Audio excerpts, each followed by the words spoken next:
Social media के ऊपर एक वीडियो वायरल है। इस तस्वीर में देखा जा सकता है कि लखनऊ सुपर जायंट के मालिक किस तरह से अपने कप्तान केएल राहुल को डांट रहे हैं। क्या पब्लिकली हजारों फैंस के सामने इस तरह से अपने कप्तान को डांटना दुरुस्त है? क्या केएल राहुल अब लखनऊ सुपर जायंट को छोड़कर आरसीबी में जा रहे हैं? और ये चीज़ें जो है वो सोशल मीडिया पे इस वक्त बहुत ज़्यादा डिबेट इन पे हो रही है।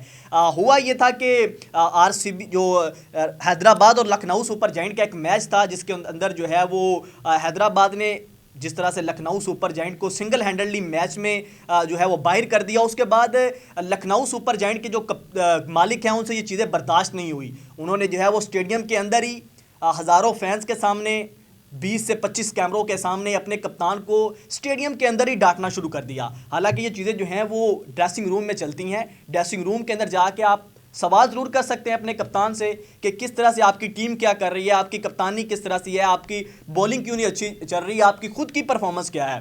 हालांकि केएल राहुल की परफॉर्मेंस से उनकी जो उनके स्ट्राइक रेट पे बहुत ज़्यादा जो है वो सोशल मीडिया के ऊपर डिबेट चल रही है कि अच्छा हुआ इनको टीम में आप नहीं लेके गए। इंडियन टीम के साथ वर्ल्ड कप के अंदर जिस तरह का इनका स्ट्राइक रेट है ये डिजर्व नहीं करते थे। ये चीज़ें जो है वो सोशल मीडिया पर चल रही हैं। हालांकि यही वो कप्तान है जिन्होंने 2 दफ़ा इनको मुसलसल प्ले ऑफ में लेके गए।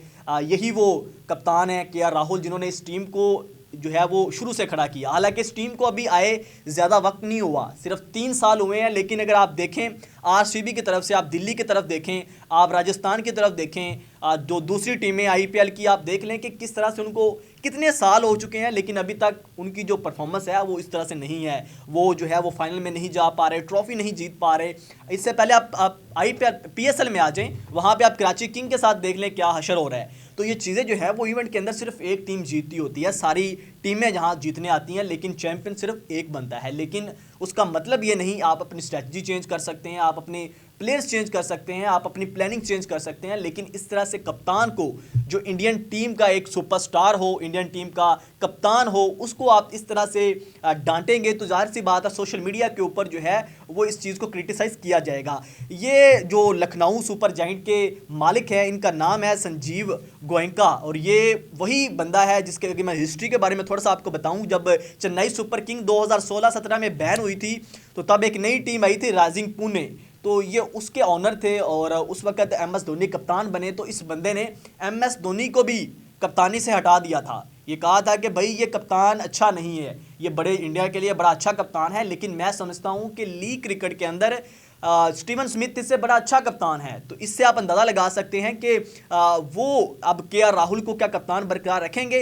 वेल अभी जो है वो टूर्नामेंट चल रहा है, हो सकता है कि लखनऊ सुपर जायंट जो है वो अपनी पोजीशन बना जाए प्ले ऑफ्स के अंदर और वहाँ पे हो सकता है वो आगे चल के जीत भी जाए। लेकिन जिस तरह से हैदराबाद की टीम खेल रही है, जिस तरह से उनके कप्तान पैट कमिंस जो दूसरी टीमों को खामोश करवा रहे हैं और उनके जो ट्रेविस हेड हैं, अभिषेक हैं, जिस तरह से वो ताबड़तोड़ बैटिंग कर रहे हैं, तो उसके बाद सवाल ज़रूर उठता है कि केएल राहुल की जो इनिंग्स थी जिसमें उन्होंने 29 बनाए 33 बॉलों पे, वहीं पे ट्रेविस हेड और अभिषेक आते हैं, वो सिंगल हैंडली जो है वो मैच को 9 ओवर्स के अंदर ही ख़त्म कर देते हैं।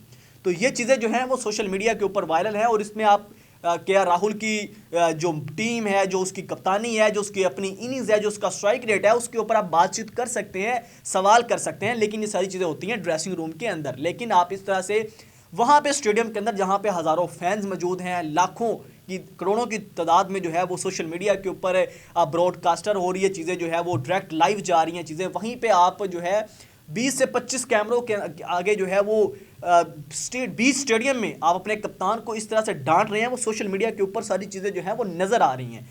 तो एक कप्तान की इज़्ज़त होनी चाहिए, जो टीम मालकान हैं उनको ये सोचना चाहिए कि भाई आप जो है वो इस तरह से, आप एक क्रिकेटर्स नहीं है, आप जो है वो बिजनेसमैन है। लेकिन स्टेडियम के अंदर, ग्राउंड के अंदर, फील्ड के ऊपर चीज़ें इस तरह से चल रही होती हैं जो आपको आपके हाथ में नहीं होती हैं। आप उनको कोशिश ज़रूर कर सकते हैं लेकिन हर चीज़ को जो है वो लॉस भी होता है, फ़ायदा भी होता है। लेकिन जिस तरह से जो संजीव गोयनका साहब हैं, इन्होंने ये बिल्कुल ज़्यादती की है, ऐसे नहीं होना चाहिए। टीम मालकान को सोचना चाहिए कि प्लेयर क्या है, जो उनकी रिस्पेक्ट, उनकी इज़्ज़त करनी चाहिए, उनसे बातचीत करनी चाहिए। जो हीरोज़ हैं कौमी, इनको इस तरह से जो है वो तजलील इनकी नहीं करनी चाहिए। तो ये सरासर जो गलत हुआ, ये हमेशा से अपना कप्तान बदल देते हैं, उसके बाद अपना जो है वो कोच भी बदल देते हैं। अब जो है अगर बार बार आप कप्तान चेंज करेंगे तो मुझे नहीं लगता कि आपकी टीम को इतनी सक्सेस मिल सकती है। आपको वक्त देना पड़ता है। अभी तो यार इतना देर भी नहीं हुई, सिर्फ 3 साल हुए हैं लखनऊ सुपर जायंट को, और उसके अंदर से भी वो 2 दफा प्लेऑफ खेल चुके हैं।